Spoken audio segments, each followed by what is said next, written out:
2 or 3 months just to do due diligence on whether or not I even want to buy something.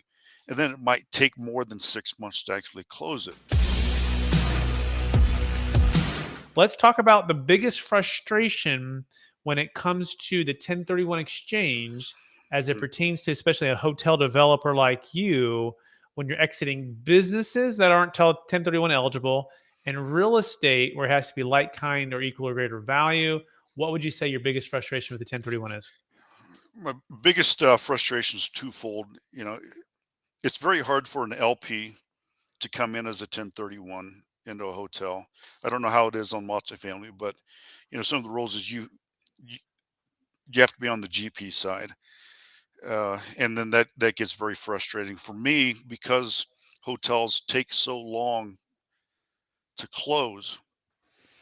It's really hard to do a 1031 for me if I were to sell something. All of a sudden, I have to now identify something. So I'm identifying a lot because it might take me 2 or 3 months just to do due diligence on whether or not I even want to buy something. And then it might take more than 6 months to actually close it. So I'm running into all these different time limitations for my 1031. So that's it makes it really frustrating, and there's some anxiety there, and just to kind of rush things when we're doing 1031s.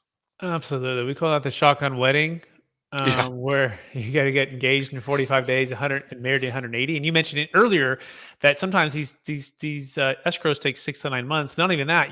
When you're building, it takes 3 years, hmm, right? And so if you want these LP investors to come in to projects or deals, they have to do equal or greater value.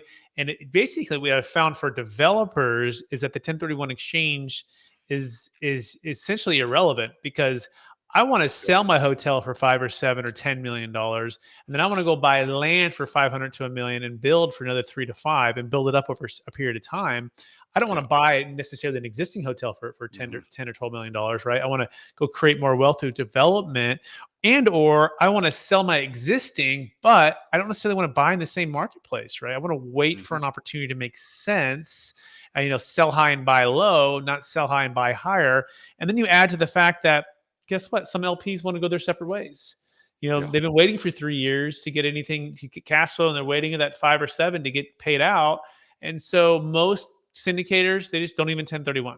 Right. And uh-huh, that's why we want to introduce everyone who's listening to this. We have an amazing solution. And we focus on building an effective capital gains tax plan using something called a deferred sales trust, which can yeah, give you flexibility and eliminate the need for the 1031 exchange when exiting $1 million assets. And so, whether you're an LP, a GP, whether you're selling stock, cryptocurrency, or a business or a primary home, we no longer have to use the 1031 exchange ever again. You can be free from that and you can move your assets into a deferred sales trust. Now, hmm, here's the cool thing: if there's 10 operators or 10 GPs and 10 LPs, each of them can have their own deferred sales trust, or they can decide to pay their tax.